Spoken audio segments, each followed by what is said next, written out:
So this session is going to be about an hour or so, and we'll record it so that you can have it also after the presentation, including the prompts that we'll share for AI. And it's about helping you with your job search through simple artificial intelligence hacks. AI would not get you a job. It would you that, would get yourself a job with your talents and experience. But AI definitely has the capacity to help any of us do anything in any profession and in any capacity. So for job search, there are specific uses where it can save you time and make your process more effective and the results that you get more positive. So I hope to cover that in an hour. We're going to run over a lot of different topics and ways to use AI in the job search process. I would like to stop at some points and do some, show you some real exercises and use your real CVs or your real life cases to show you that, it's not just a presentation, but actually something practical for all of you. So if you have a CV that you want reviewed, send it to me in private. If you have a job that you want to simulate an interview for, like we do in Gvahim, but with an AI buddy, send me, the position that you want to interview for in a private chat. And when we'll get to these sections, then maybe we'll make it real. So a bit about myself. I'm Oded, as Aviem mentioned. I'm a mentor at Gvahim for the last 8 years. I have somewhere in my library there an award that I once won from Gvahim about being a super networker or something. Can't remember. They make up funny titles. I love it. And I'm an AI fanatic for less than a year. And I want to mention the short time that I'm dealing with AI to give you a clue that the best experts in using AI, not in developing AI, all the data science about it, but rather in using AI, the best experts in the field have maybe 6 months of experience. And therefore, if you're considering a career change and you enter AI just now and you learn what you need to learn, and you dive deep into this matter or a specific niche, you can become the most experienced expert there is in a matter of months. So take that into consideration. Other than AI, where I'm an early adopter, like in other fields, my experience spans marketing, where I've been the CMO in over, I think, 15 startups. As a CMO as a service and as a full-time CMO. I've been a VP marketing and technology at a co-working change at a startup that was acquired by Alibaba Group. And I've also had my share of working in enterprises, in Amdocs, in the Boston Consulting Group, in IBM and other enterprises, in marketing positions, product management positions, business development positions, strategy positions. So professionally, I define myself as a butterfly. I don't really know what I want to be when I'm old, and I'm already 47. But for you, the message is you can be anything you want, and don't let the industry dictate what you do. A couple of thoughts about work, just so you know where I'm coming from a belief standpoint. I think that life's too short to suffer at work. So do something that you love and work to live. Life is what matters, not work. Nobody would have his job title on a tombstone. So a work is just a means to an end. I interview a lot of Olim, and I help with interview simulations, and I see that many are super depressed by the current economic downturn and the layoffs at startups, etc. And I always tell Olim, regardless of the times, don't mind the economic trends. You only need to get one job. Your butt can sit in a single chair. So even if 2,000 people are fired, you can be the one that gets in if the startup or the organization needs you and what you have to offer. So don't mind the economic trends. And another thing that I think goes unnoticed in most of the Gvahim programs is that if you can manage a business, don't get a job. Making money can be done in multiple ways. You don't have to be a salaried worker. You can start a business, you can freelance, you can make money in many ways in which you are the boss of your time and the boss of your life. So if you can manage a business, including the hardship in setting up a business, I definitely recommend that you don't get a job, but rather start a business in Israel. And my thoughts about work when it comes to AI, and this is what I really want to emphasize, is that, we do believe that people will be replaced by machines. All the jobs that can be automated would eventually be replaced by machines. And we've seen that with factory workers in the past being replaced by robots. We're seeing that with taxi drivers who are going to be replaced by autonomous cars at some point. But we'll see that in many, many different professions. Once we thought that the best, safest way is to be a software developer developing AI, and therefore you wouldn't be replaced. But it turns out that AI can write code better than humans, and therefore software developers would also be replaced by machines. But in the meantime, in the next 5 to 10 years, before people would be replaced by machines, they would definitely be replaced by other people who use AI in those jobs. So whether you're a marketeer, or you're an HR person, or you're a teacher, or whatever profession you might hold or might seek, if you don't use AI, you would be replaced by people who use AI. And the funny thing that it's super simple to use AI, so why don't you? Job search. Let me break the job search process into steps. And by the way, if you have any questions, feel free to write them down in the public chat. Aviem will monitor them for us. And when I take a break to catch my breath, we'll take some questions. And if not, at the end. So the job search, you all know it or you all experienced it. This is the way that I look at the job process. At the end of it, there's a job, you're hired, you get paid, it's beautiful.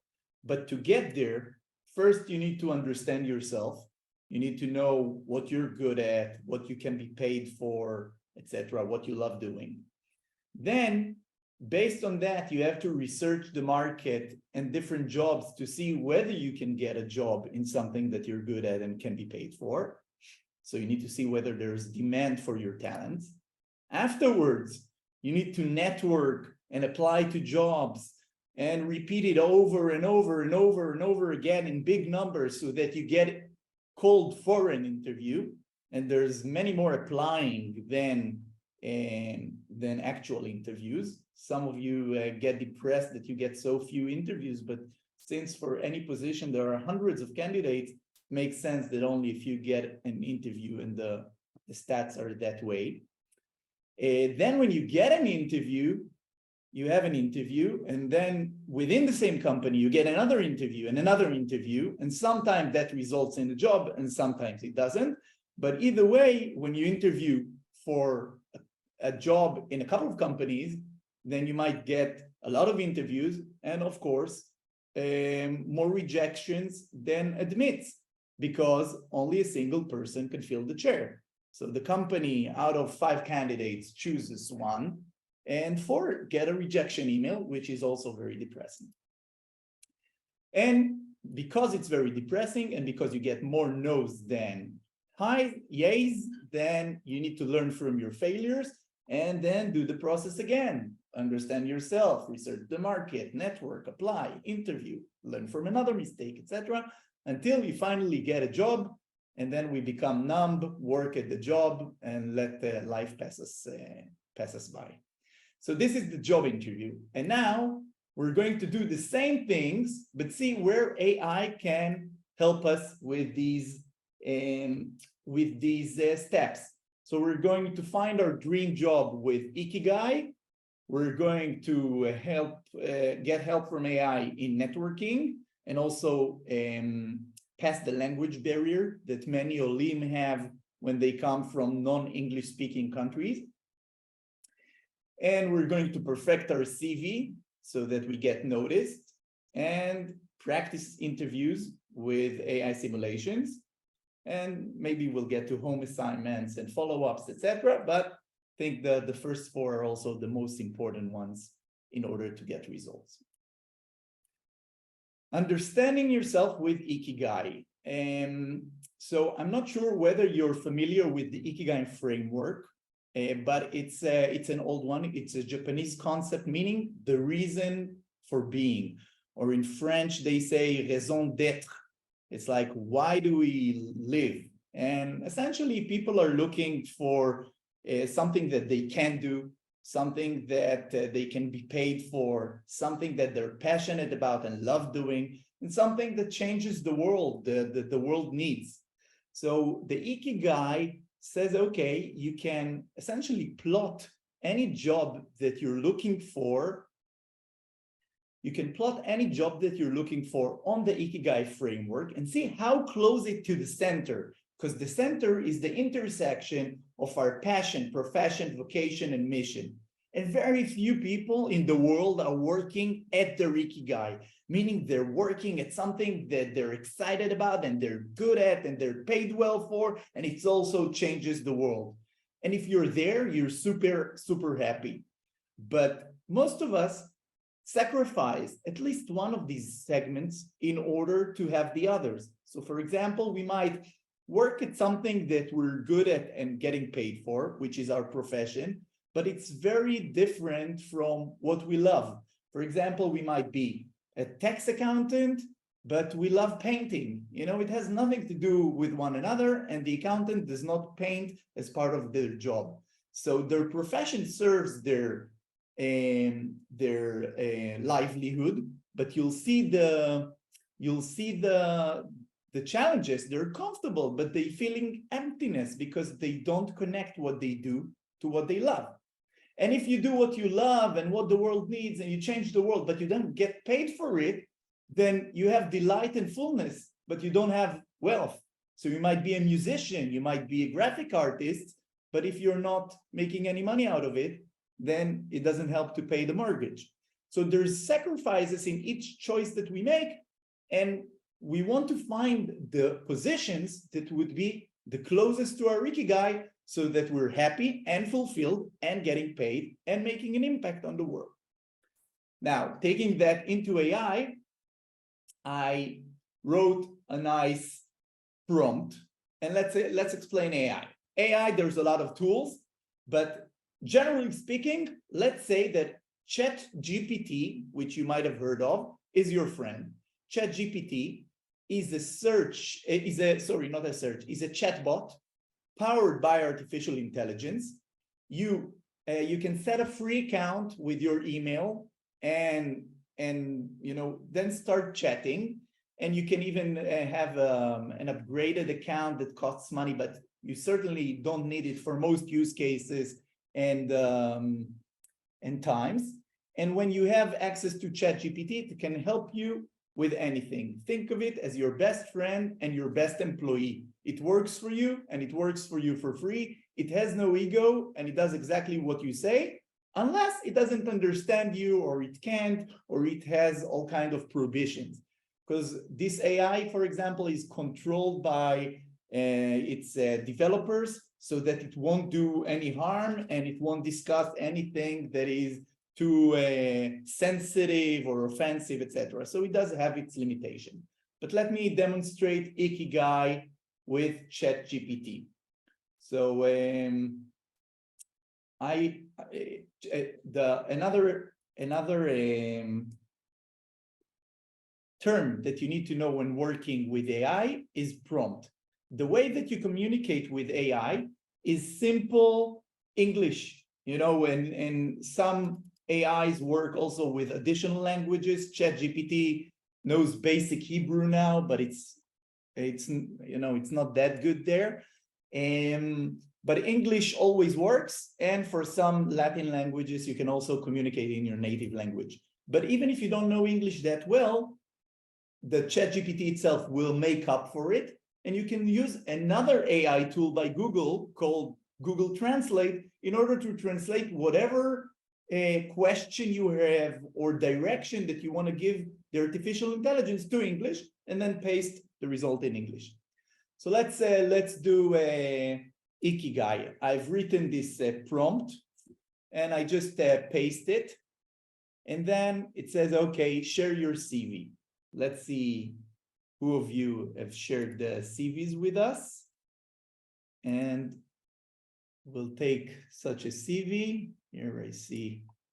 Oh, nice. Thank you. Wow. Okay, I'll take Igor's because he came first, and then we'll see whether it works for other people. Igor, if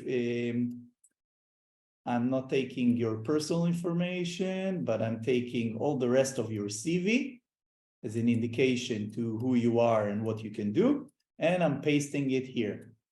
Igor, if you're here, turn on your microphone because it's going to ask you another question. So he says, thank you for providing your professional experience. Now it asks me for your strengths, including skills, abilities, qualities that you excel in. Igor, tell me about your strengths. What do you feel are your best strengths? Where's Igor? Hi. Hi, Do you hi. hear me well? Yeah, we can hear you well. Yeah. So I guess my best, my strengths are retail. Like I worked in retail for the most part of life. Yeah. And the characteristics? If I ask Like your mother, Igor, what is Igor great at? She wouldn't tell me retail. What would she tell me? I don't know. Maybe she would tell that I have good interpersonal skills. Yeah. What else? What else? I'm good at selling. Yeah. I don't know. I'm good at time management. Good. Let's take these. And I enter these strengths to the chatbot. Says, thank you for sharing. Let's move to step 3. Share your passions and areas of interest that bring you joy and fulfillment. What are you passionate about in work and in life, Igor? I'm passionate about like everything new, like AI, for example. This is why like innovation. What else? I'm passionate about sports, in particular, like action sports, extreme sports, like I don't know, parachuting, skiing, surfing. Okay, great. So let me enter this. And then it says, okay, it analyzes the CV, and it says, okay, the 10 job roles that are the best fit for you are business development director. It has a fit score of 90%. The average salary in Israel could be between 30 and 40,000 shekels. And additional knowledge and skills that you might need to develop would be leadership and negotiation skills, market trend analysis, experience in managing cross-functional teams. A product manager could also be a good fit for you. They earn maybe a bit less, but you will be able to develop new AI products. And again, remember that product managers are not the developers. They are the ones that define the need. And you might need to know a bit more about AI technologies, but it's something that you can pick up. And you might need to know about product lifecycle management, but you can take an online course for that. And if you're going to take a job as a sales and marketing manager in the sports industry, you'll make 15 to 25,000 shekels a month. And this is what you need to know. So it gives you another, you can be an innovation consultant, an e-commerce manager for sports, a brand manager for sports, and maybe a ski resort manager. You see that ChatGPT or AI is not always super smart, because in Israel, we only have one ski location, and it doesn't have such a great resort to manage. But that's a start. So you can see, regardless of who you are, you just paste this prompt, follow the steps that I've programmed into the prompt, and you get questions that guide you until you get these job suggestions. How accurate, Igor, was ChatGPT in things that might get you excited? Yeah, I think it's quite good, but it just doesn't take into account my age, I think, because business development director would be a good role for a 25 years old professional. Meaning you're 25 or you expect? Yes, I'm 25. Okay, so with regard to seniority,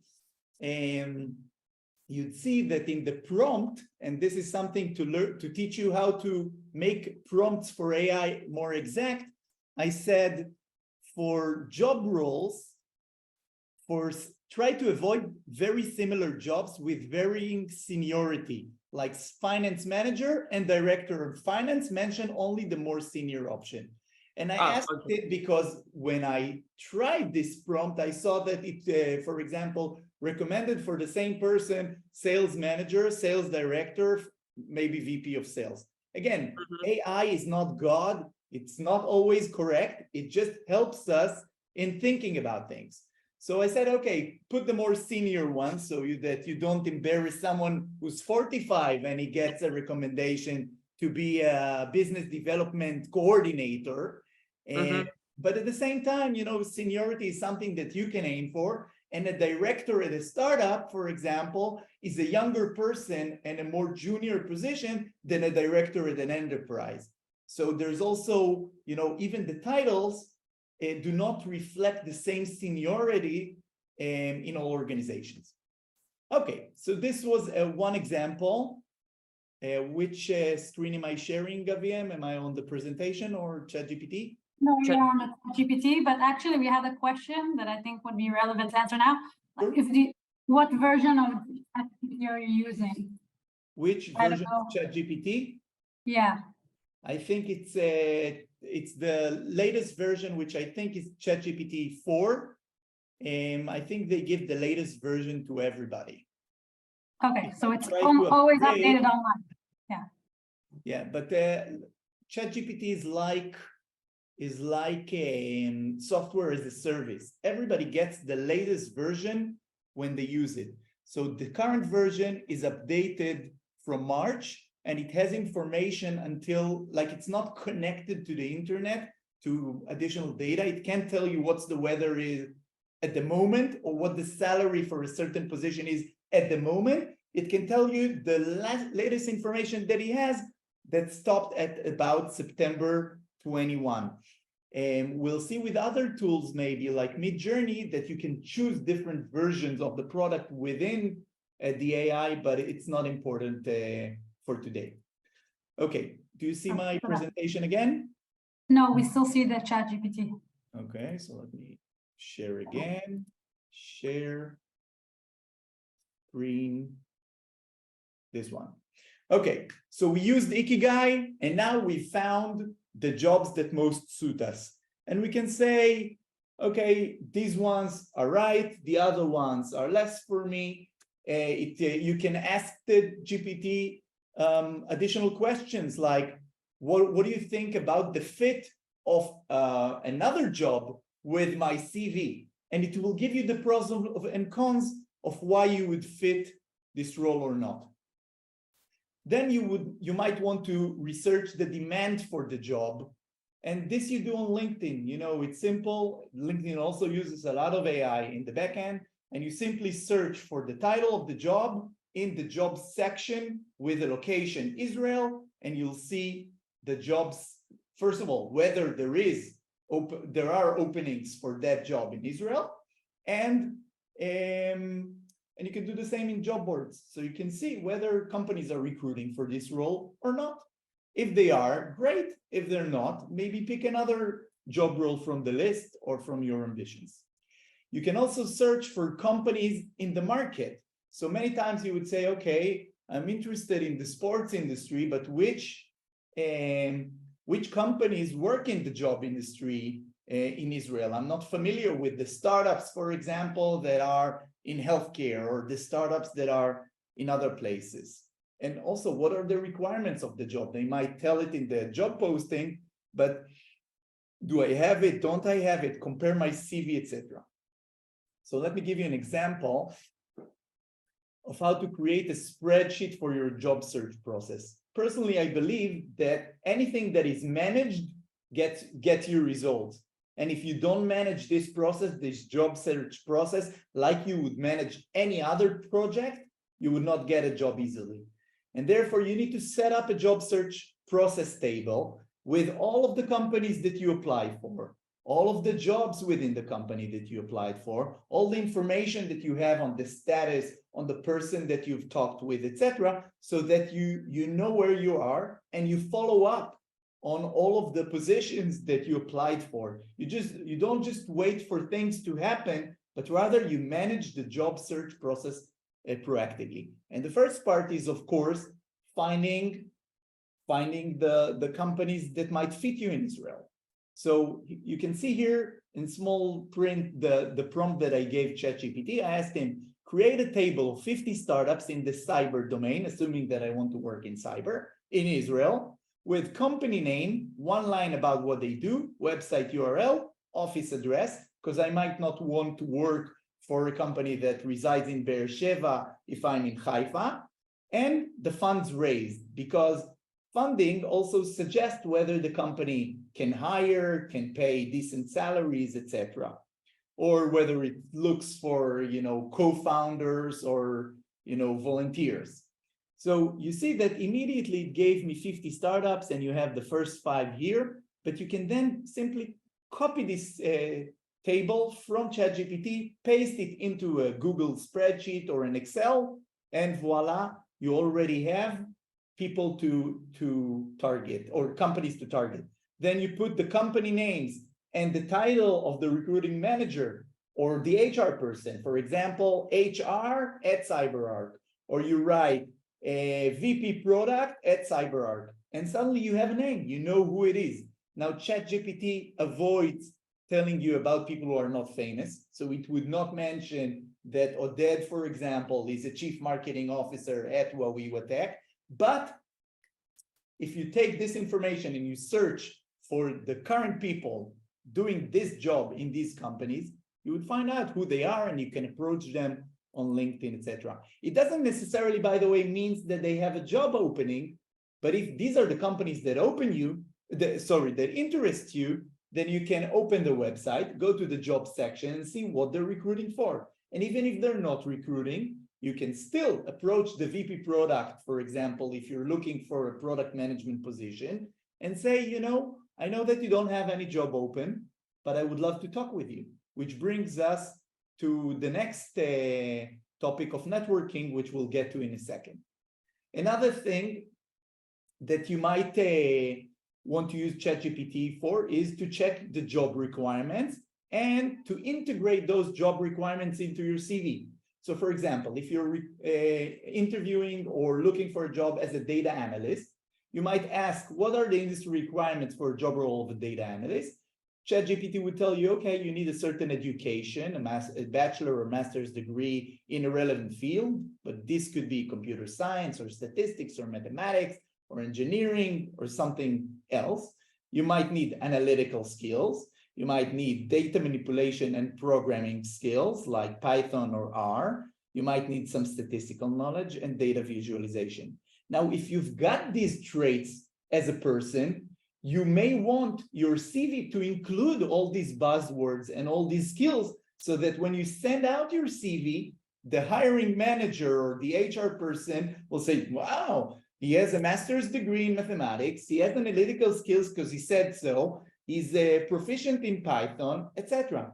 But this goes for any profession. If you search, what requirements do I need in order to be a salesperson for the sports industry in a retail shop in Tel Aviv, you will get answers about, customer service, customer facing, be proactive, be salesy, understand the product portfolio, be athletic. You might get different answers, but knowing what they are great ways to improve your CV, A, and B, fill in on what you're still missing, because nobody's perfect.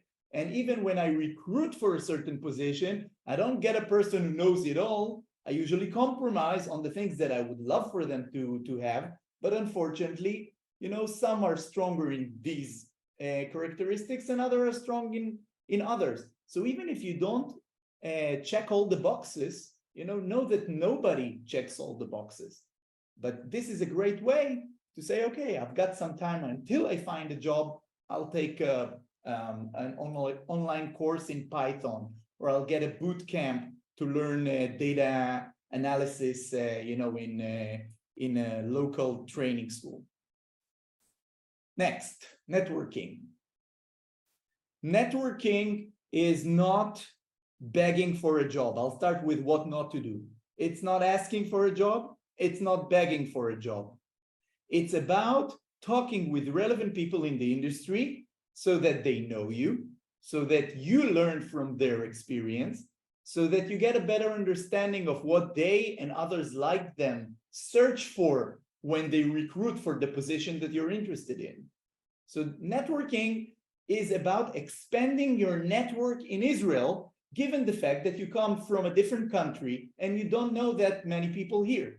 So Gvahim serves a great purpose in introducing you to the mentors like me and hundreds of others in all fields, regardless of whether you come from tech or medicine or engineering or manufacturing. There are Gvahim mentors that come from this industry that have worked in Israel, and they are here to help you and open up their network of colleagues and friends for you, totally for free. This is amazing. This is, a thing that you don't get anywhere else in the world, almost, I would say. And then when you speak with people in your domain, let's say manufacturing, and a Gvahim mentor or someone that you approach on LinkedIn working in manufacturing in Israel, meets you for a coffee, meets you for a Zoom meeting, and you ask him, I've been a manager of production in a factory in Ukraine, and I'm here in Israel. I don't know even who to talk with. And they'll tell you, okay, the fact that you speak Ukrainian is great because a lot of the people on the floor are speaking Russian and Ukrainian, and you don't really need Hebrew. You need a bit of Hebrew and not much. And you might want to talk with the Association of Manufacturers in Israel. You might want to talk with my friend Benny, who runs a factory for print in Hedera. They would open up their network for you. So this is about who to meet. Meet Israelis in the companies that you're interested in, the job titles that you care about, and don't ask them for a job. They might not have a job to give you. And if they are willing to give you advice for free and networking for free, and you ask them for a job, this is a big no-no, because then you make them feel uncomfortable. I'm happy to help you, but I don't have any job to give. So don't make me feel uncomfortable. The second thing that you don't want to do is don't ghost. If I introduce you to a friend of mine, you call him and you schedule. You don't say, well, eventually I thought about it and I don't need this meeting. This is super hurtful to both the person who introduced you to someone and the person who thought they're going to be called by an Oleh Chadash and help him, but the Oleh Chadash never called them. This is a huge no-no. And the next time you're going to ask me to introduce me one of my friends, I'll say, sorry, but you ghosted me and my friend the first time. I'm not sacrificing my network and making my friends feel hurt or ashamed another time because you chose to not take advantage of the great favor that I've done you. And in networking, there's a great rule: give 6 times more than you ask for. So if essentially Olim can't really give 6 times more, but think about it this way. When I ask a friend of mine to meet with an Oleh, I've probably given him 5 times more the value in advice, in introducing him, in finding him employees, in giving, whatever, before I asked him for this one favor: meet with this Oleh Chadash that I'm helping. So never ghost and never exploit, meaning don't send them spam emails, don't use the meeting for something that it was not used for. Don't ask them to review your CV and to help you find a job. Just be decent. And then let's go to AI. How do we do networking with AI? Essentially, it's what to say at the intro, meaning how to convince someone to give me his time of day, to give me a meeting, to agree to meet with me. What questions should I ask him in the meeting, in addition to the ones that I already thought of? And the most important thing, how do I thank the person who have met me at the end of the meeting or after the meeting is taken place? So here are some examples. Ask ChatGPT, I want to approach, this is a placeholder for a name. I want to approach Moshe, who works at a company, whatever, to learn from his experience and better understand what to do in order to improve my chances of finding a job as a position in Israel. Can you draft a short intro message that would convince him to meet with me for a coffee or over Zoom? Do not ask him for a job, just advice. And then you see an example that he gives a nice intro. And this intro, of course, you don't paste it with the placeholders. You take the initiative to fill the person's name and what you're applying for, but then you can approach him by email or by LinkedIn and get the meeting. And people really want to help. So if you don't ask, you'll never get it. But if you ask nicely, most chances are that people will meet with you. And also another thing here about the AI, if it gives you a very long letter, you know that it wouldn't be such a good intro. So you can simply tell ChatGPT shorter, make it one paragraph, and it would give you another version of the same thing in a shorter form. Then here's a second example. I'm meeting a senior executive that deals with finance for tech startups. I'm a new immigrant to Israel looking for a finance job in such startups. Give me a list of 10 questions that I can ask him about his career, his company, or my job search. And again, as the more specific you are in the prompt, saying who you are, what's your background, who are you meeting with, why are you meeting him, the better the response of the AI would be. So he says, great, here are 10 questions. Can you share about your career journey in finance? What led you to this field? What are you most excited about? Tell me about your company's finance department that you manage and how it supports growth. In your experience, what key qualities or skills are sought after by tech startups when hiring finance professionals? So you see that coming prepared to these meetings with questions, and obviously you don't need to read them from a paper, but you generate them on ChatGPT, say, okay, that would be an interesting question. And then you don't get into awkward silences, when you get to lead the conversation to be beneficial for the networking that you came for. And one last example, I just met Naim, a senior executive. He told me about his company, the job market, and that he's passionate about numbers as they drive the business. So I give you an example of integrating something that happened in the meeting, like this person told me he's passionate about numbers. I put it in the prompt and I asked him, write me a short thank you note. And he would say, thank you for sharing your insights. I want to express my sincere gratitude. Our conversation was truly enlightening. And then he puts a paragraph. Your passion for numbers and their role in driving business success was evident throughout our discussion. So it's like, okay, he has listened to me. He has gained something from this meeting. It's not a generic thank you note.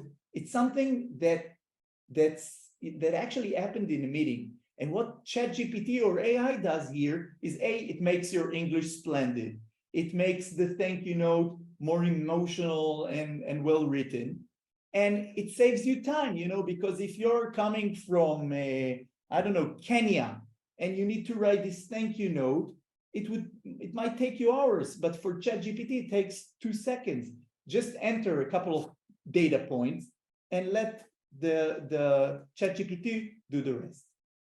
Perfecting a CV, spell check and grammar. So if you're not sure about your English and you haven't consulted with another Gvahim classmate who can run over your CV as an English native speaker and fix it, and then ChatGPT can do this for you. Can also help you write from scratch if you give it enough information, and even developing bullet points. Sometimes I see Olim say the title that they have, but nothing beneath it. Like I was, for example, purchasing manager at a production plant, and the years that you did it, next. But that's not enough. You need to say what skills you've gained, what responsibilities you've had, what accomplishment you've achieved. So there's a certain format for CVs that work better than others, and you might want to do that. So let's take one and do this together. So you see there's a prompt that I've already engineered here, and you see it's plain English, so later you can research it. Let me share the other screen now. And then we'll take We also did in the chat that people are asking for you to share the prompt that you wrote. Is it possible All for of you the to? prompts are in the presentation, and I hope you'll get the presentation afterwards. I'll send it to And everyone. you'll be able to copy them with pride into your very own ChatGPTs. Oded. Welcome. Okay, so you see my ChatGPT now? Yes. Okay, so I paste the prompt, says, thank you.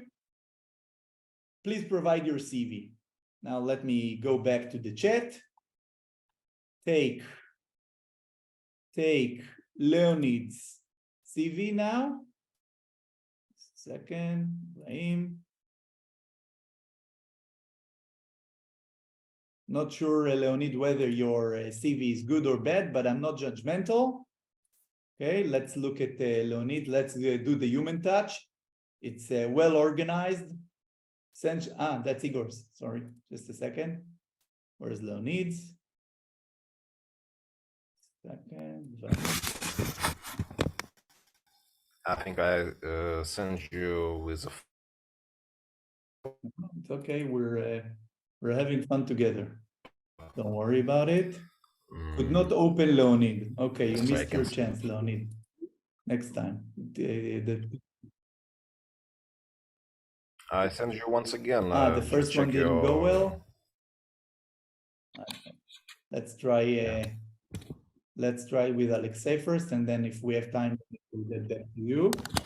Okay. Just a second, because I want something that opens. Alexei.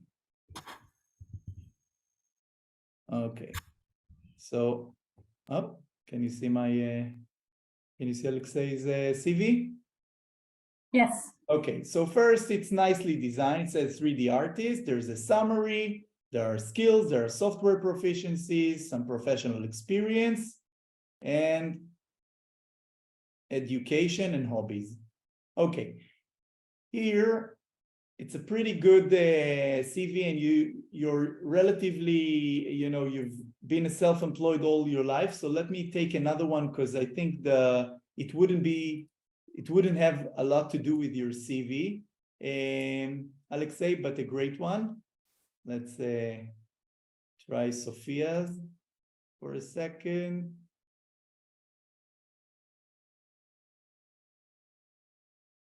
Looking for something with a bit more meat. I see there's a Gvahim, there might be a Gvahim template here, which is a good thing. Sophia here. So you see summary, skills, professional experience, to education, languages. Let's try to see, what it does with those details. I'll copy them. Copy them and paste them into the CV optimizer. And then it says Sophia, graphic designer, summary. Now notice, for example, the summary paragraph. Multidisciplinary graphic designer. Let's see the original, just so that we understand what happened. Okay, so this is the same like Shivme. I have a background. Look here. I have a background in a law field. Now, you all understand what Sophia means, but this is not a grammatically correct sentence in English. So let's see what ChatGPT suggests. Multidisciplinary graphic designer with illustration and motion graphic skills, combining a background in law with developed analytical skills, quickly, adaptively, and the ability to create non-standard solutions, proficient in understanding verbal concept and converting it into visual form using design and art expertise. Now, it's the same things that Sophia has written, but the main difference is it's in perfect English, because one thing that AI is really good at is not making, spelling and grammar mistakes. So this is one example. Now notice that Sophia puts her skills first and her professional experience later. But based on the prompt that I gave, it did the same. It did the same. But I usually recommend professional experience to come first. And then you can see that it generated bullet points for each position almost, and standardized the education with years. Maybe not such a great example. And again, it's AI, it's not perfect, but it already, if the only thing that,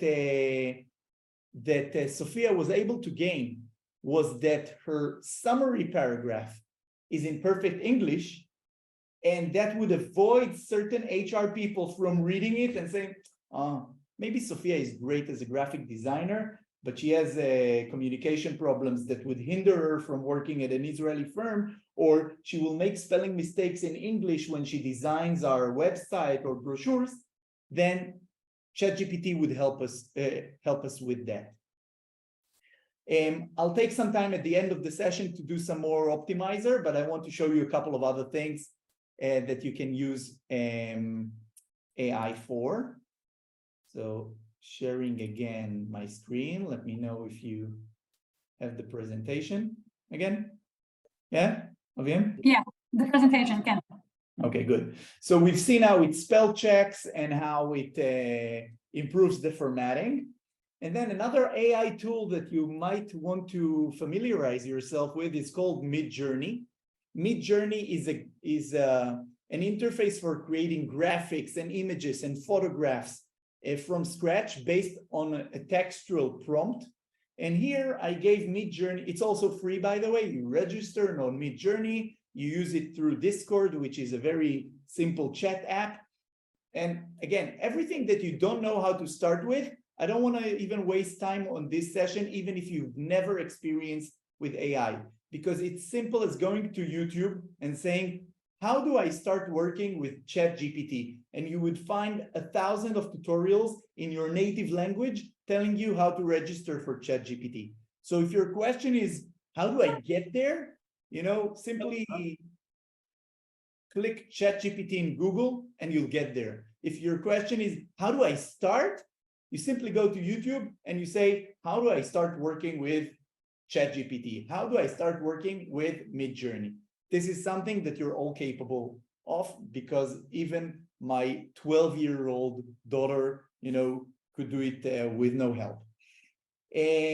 So this is the Midjourney bot is the same, in the fact that it's AI. You operate it with natural language commands. And I told him, create an A4 CV format, design professional, with a room for name, address, executive summary, education skills, etc.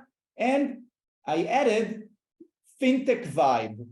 And in the other one, the same. And I got these options. Now, why is it important?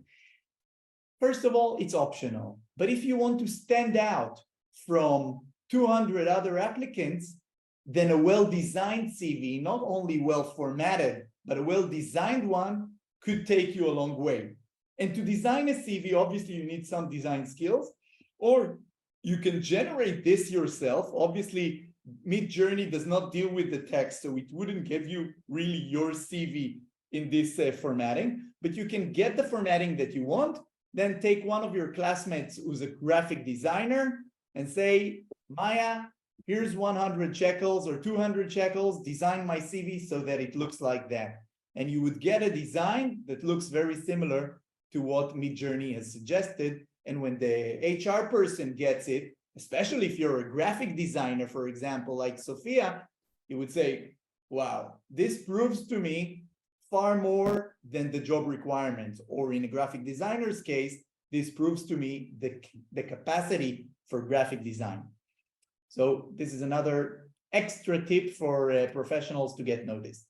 One last thing about applying is the cover letter.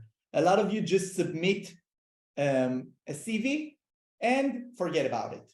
So I tell you first, don't forget about it, manage a table, mention when you submitted and the date, and then follow up with the recruiting manager after 3 days or a week.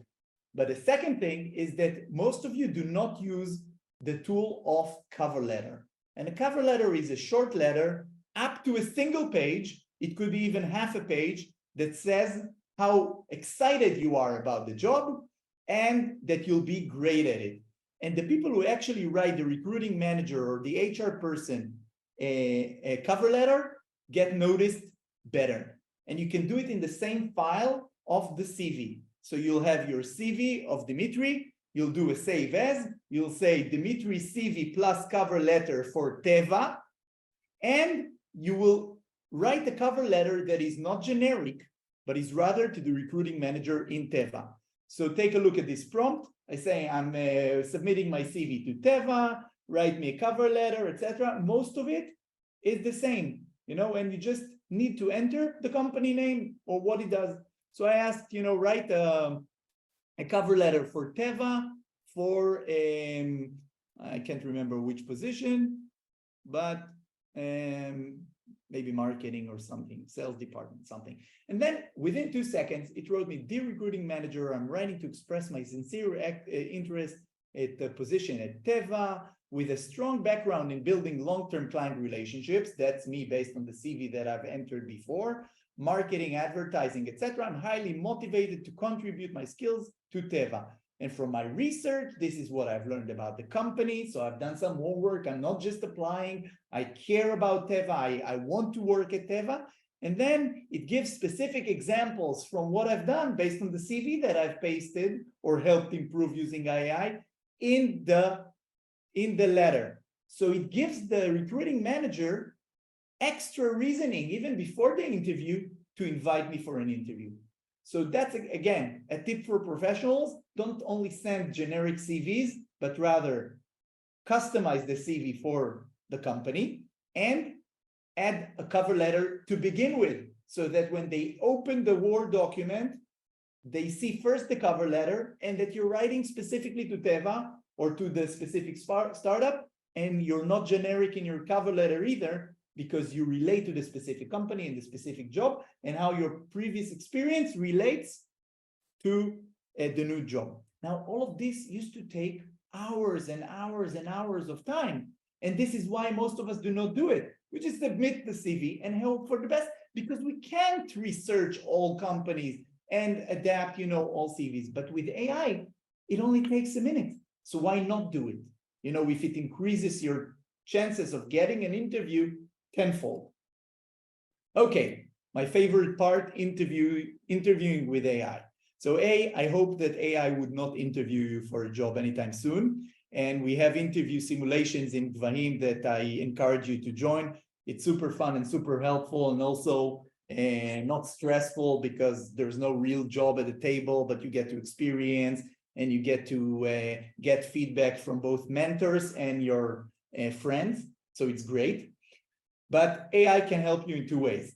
The first thing, I want, you've listened to my Israeli okay accent over the past 40 minutes. So you know how I sound like. But there's an AI tool called 11 Labs, also free, which lets you experience with your own voice in a perfect English accent. Let me play for you. I'll share the screen again, because usually it doesn't share with voice. Let me share sound. And listen, you enter text and you get a voice file with your own voice saying the text that you typed. So here's an example. Oded discussed several trends that are impacting adult learning in corporations. One trend, particularly among millennials, is that employees pick positions based on the opportunity to grow and learn in their current work, to be accepted for the next job and workplace, questioning the return on investment for L&D initiatives. Now, it sounds like me, because it is me, it is my voice.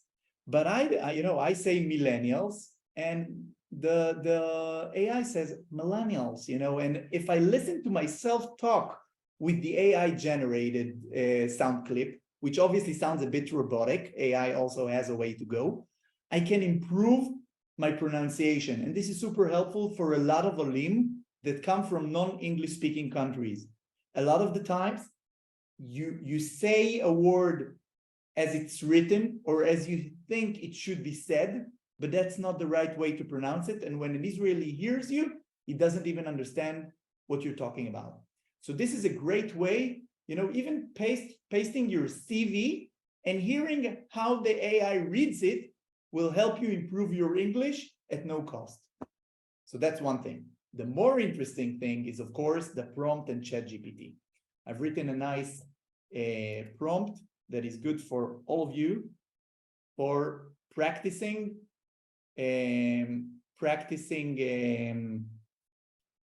interview questions ahead of the interview.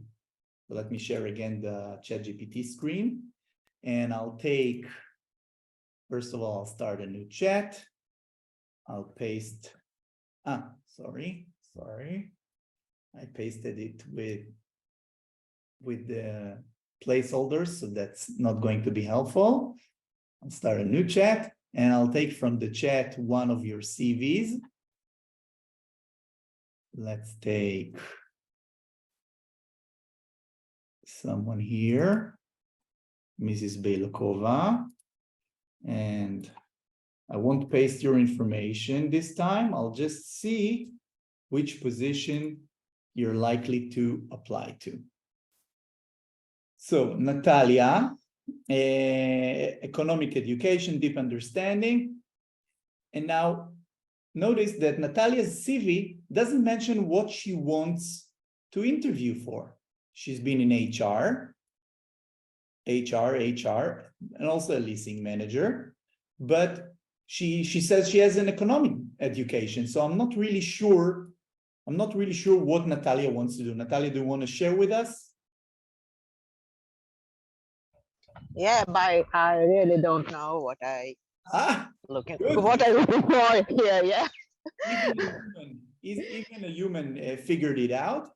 So what we're going to do is first we're going to go to the Ikigai, and I'm telling him restart based on initial prompt. Okay, but I can also copy to a new chat, and it says save my CV, and immediately it would tell you, Natalia, that your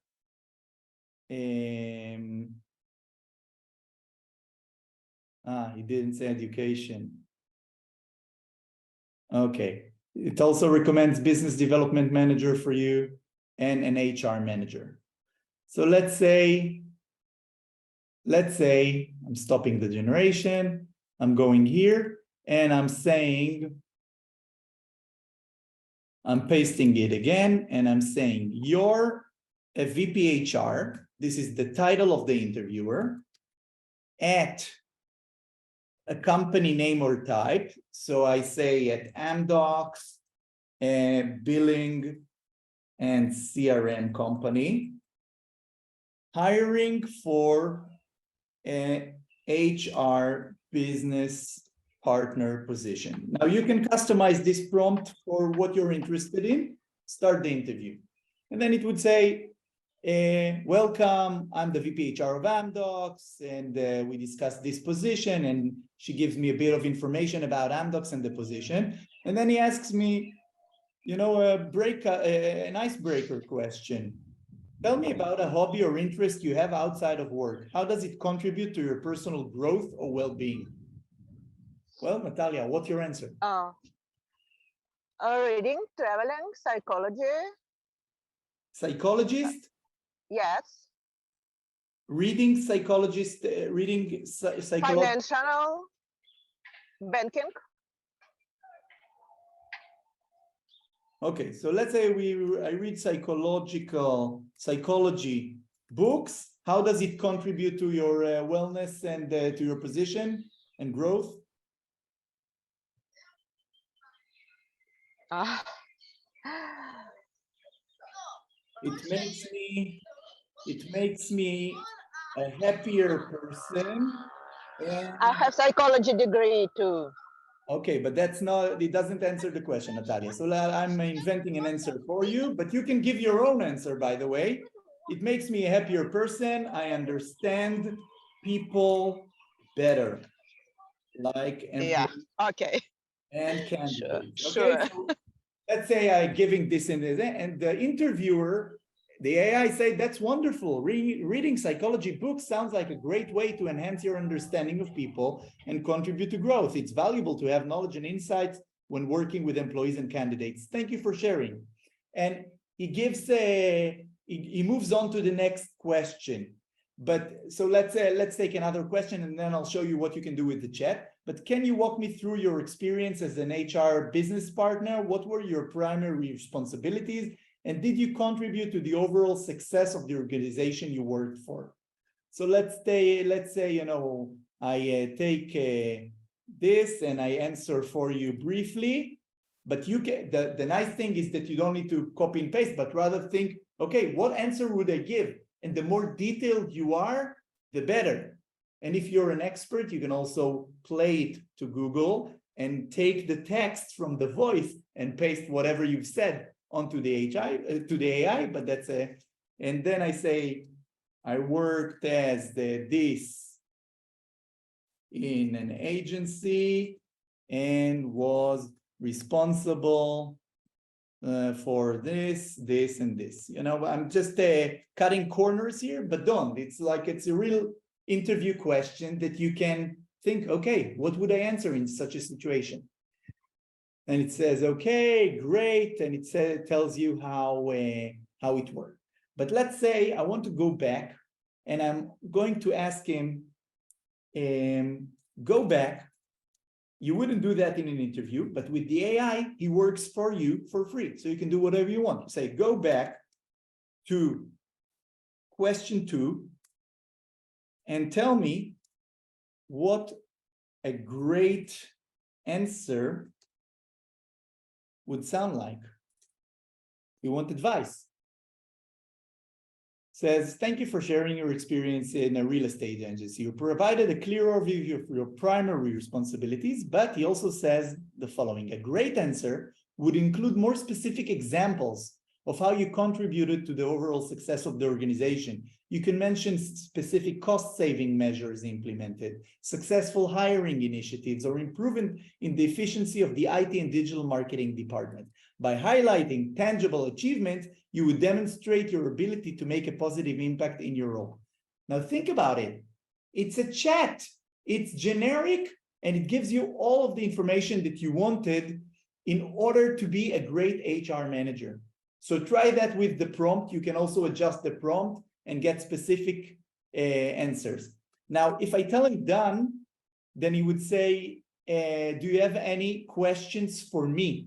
And I would ask, you know, what's the salary, which is a very bad question to ask. But he would tell me, okay, the salaries are whatever in a specific range. And he should give you what questions could I ask in the end of an interview. And he would give me a couple of nice questions to end the interview with my interviewer. Tell me about the company culture, what opportunities for growth there are, etc. What is the work-life balance here? So, you know, never stop an interview with, okay, we're done, but rather engage the interviewer. He's a person, she's a person. You want to make contact, you want to show interest in the company. So always end with a couple of questions, and ChatGPT can help you with such questions. I see that we're running a bit over time, and I told you there's a lot to cover, but generally speaking, homework, some employers would give you assignments, and ChatGPT can help you prepare those assignments. There are other AIs, for example, Tome.ai, which creates presentations. So if you need to create a presentation, because they create a presentation about, you know, for a marketing strategy for a healthcare startup, and it will generate 9 slides in a minute with a marketing strategy. obviously you need to review anything coming out of AI.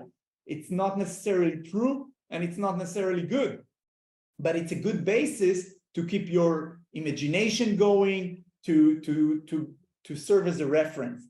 So speed is something that recruiters care for. How quickly do you come back with an answer, with the deliverable that they asked you for?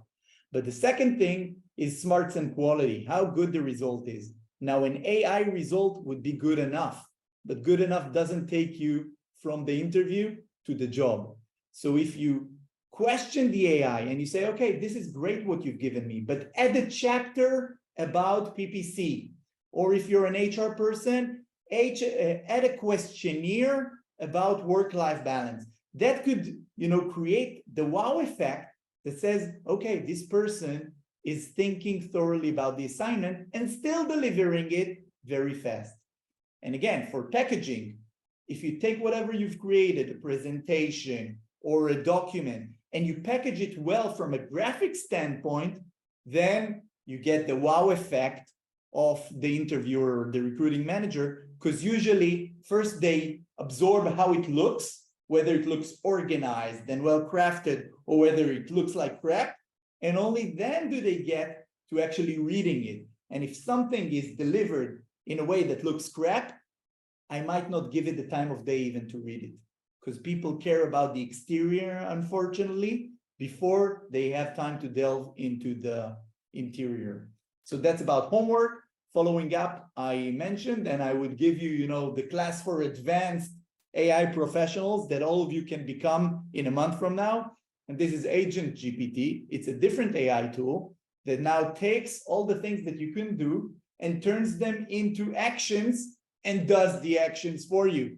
So for example, if you want to get a job, it will search for a job, it would look and scrape jobs from the job boards, it would auto-submit your CV, maybe adjusting it before, and it will follow up with the interviewing saying, well, I applied a week earlier, how am I doing, etc. So the next step in AI would be even to not care and not do it yourself, but rather set the framework in motion so that AI does a lot of the work for you.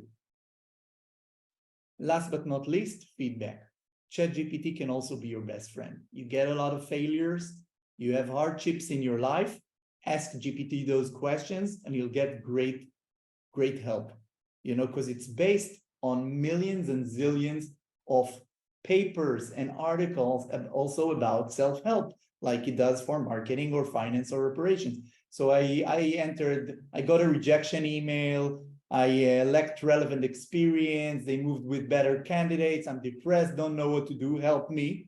It says, I'm sorry to hear about it, allow yourself to feel your emotions, don't take it personally, seek feedback and self-reflection, stay persistent, etc. So whether your problem with the job search or with your annoying kids or with anything else or trouble that you have at work, I'm not satisfied with my current job, I feel deflated or whatever, ask GPT and see what it has to say. It's amazing how much help you can get from a robot that is out there. It's free, but it's super, super valuable.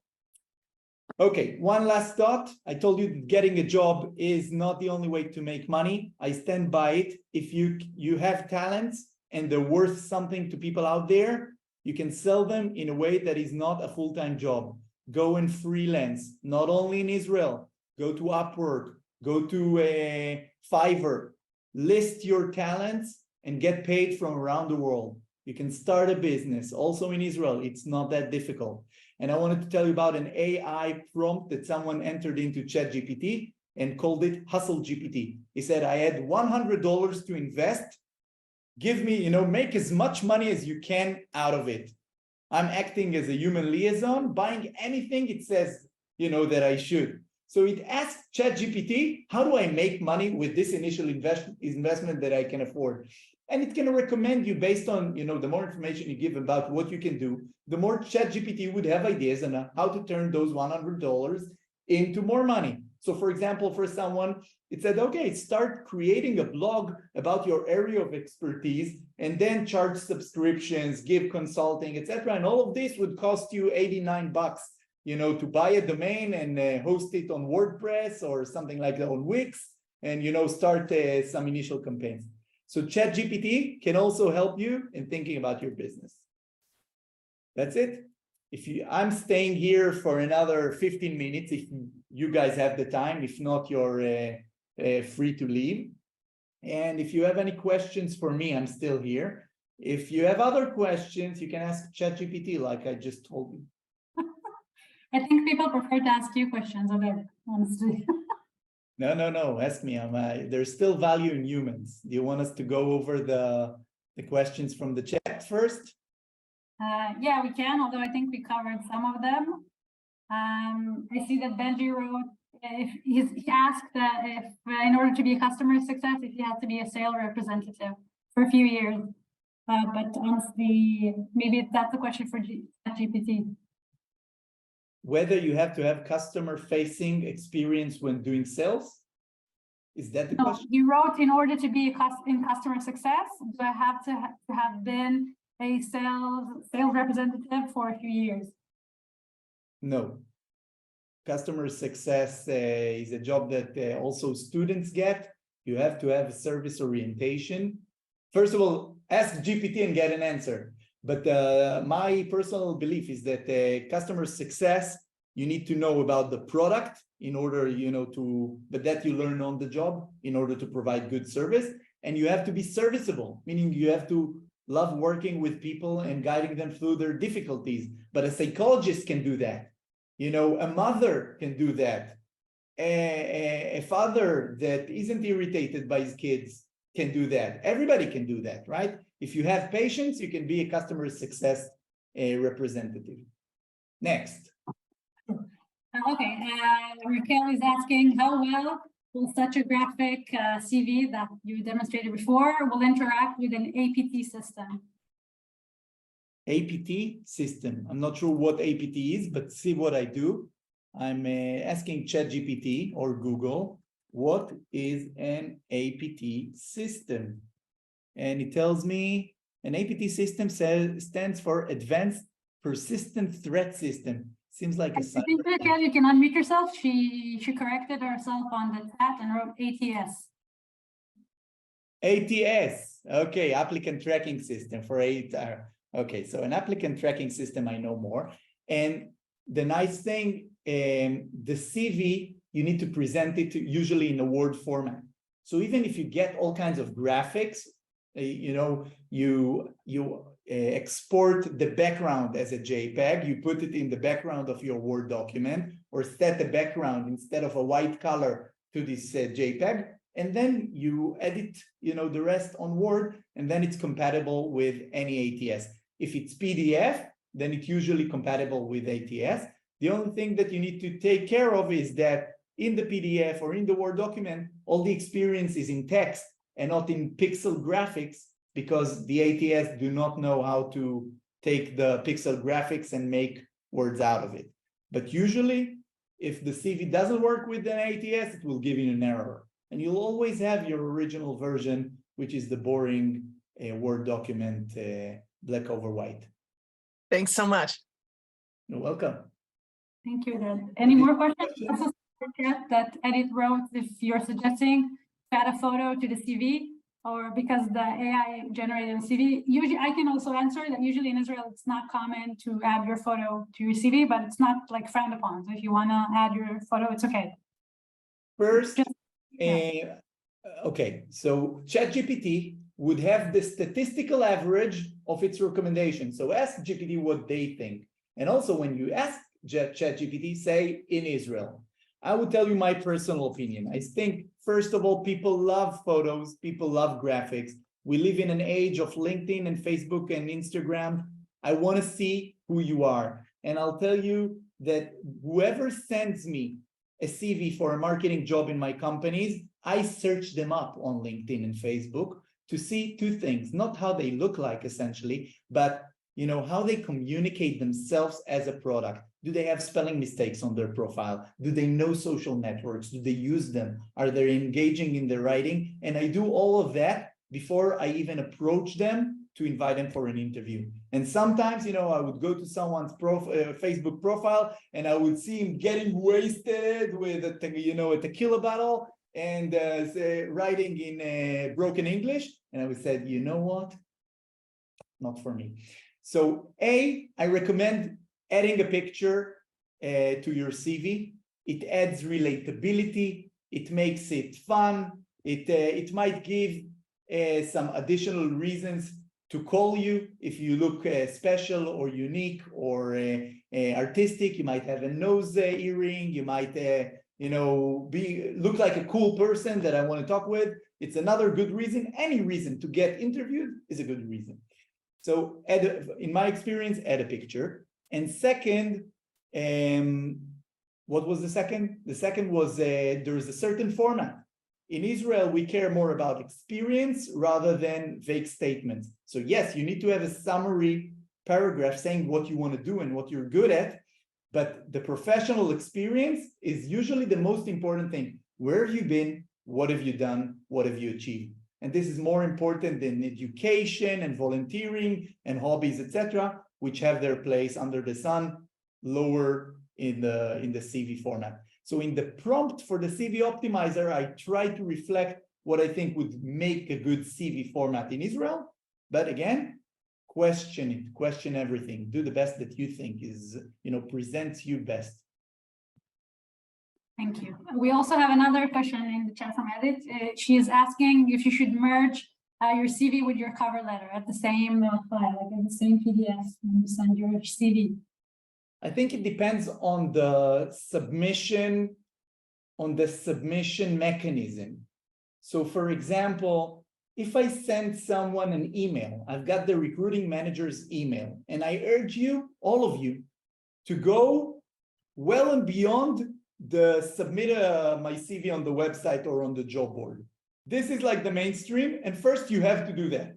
But to get noticed, usually the people that I noticed somehow get my WhatsApp and they send me their CV on WhatsApp, or they say get my email and they send me their CV on email, and then in the email itself they write the cover letter. They say, "Dear Oded, I noticed that you're recruiting for a marketing manager. I wanted to say that I'm super excited about your company and this is why I think I'll make a great candidate," and they attach their CV. So the cover letter goes in the body of the email and the attachment is the CV.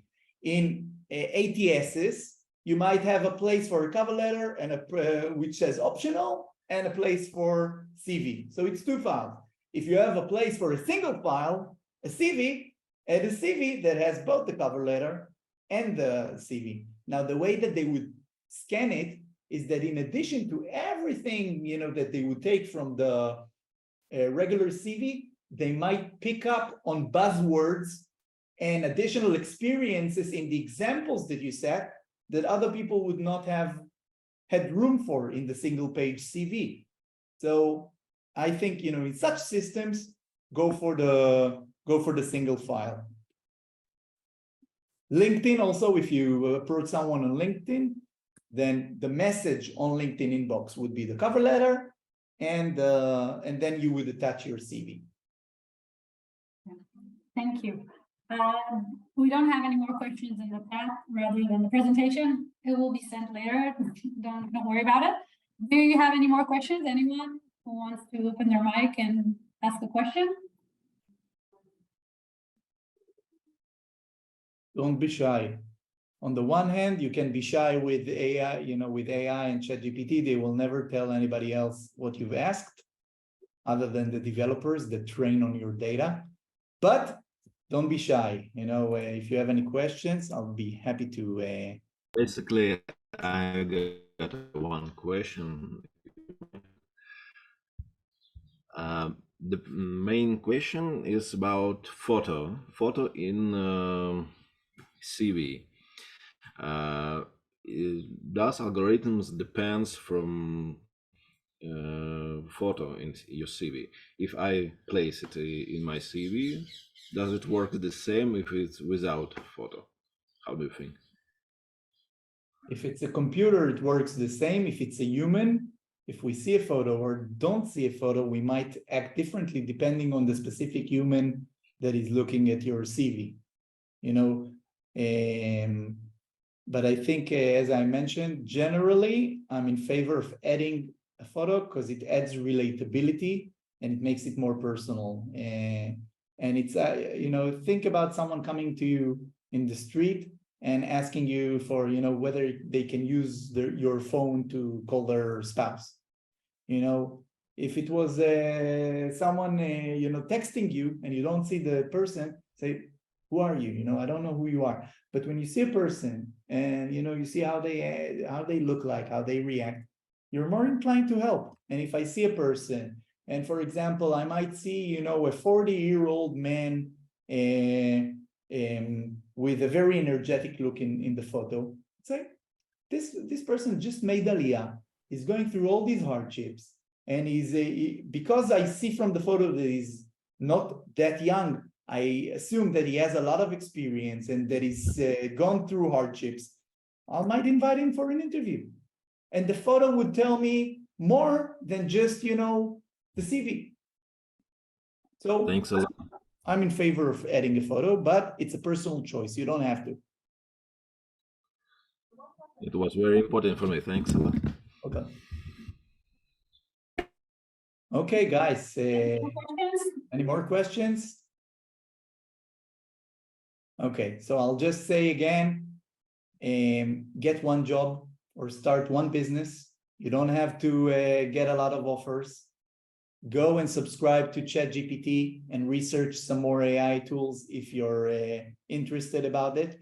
And once you do, remember that there's a new job also coming up. It's called a prompt engineer. It's someone who gives natural language commands to the AI to get the results that he wants. And this position never existed 5 months ago. So there's a new job that all of you can apply to if you get the experience in AI in a matter of hours or weeks or months. But my preference is that anyone in their job get the prompt engineering skills to do their job faster and better, because people will be replaced by people who use AI. So use AI, don't be afraid of it. It doesn't require any programming, doesn't require anything. It doesn't require even great English. It just requires you to try. Good luck. Thank you, Oded, for sharing this whole, shedding a light on such a huge topic, which is very trending right now. And I know I learned a lot, and I'm sure everybody here took a lot from this session. So thank you so much for volunteering and donating your time and all your experience. It's truly always a pleasure to have you. So thank you very, very much. You're very welcome. And all of the nice ladies and gentlemen here are welcome to add me on LinkedIn as connections. And if I can help you with my network, I'll be glad to help you guys. And I'll send you, or Aviem will send you the presentation so that you have all the prompts and can simply copy paste and adapt to your needs. Good luck. Toda rabba, Oded. Welcome. Thank you so Thank much. you. Thank you. Thank you so much. It was unbelievable. Bye-bye. Thank you. Thank you very much. Thanks. It was super helpful. Thank you, Bye. Anastasia.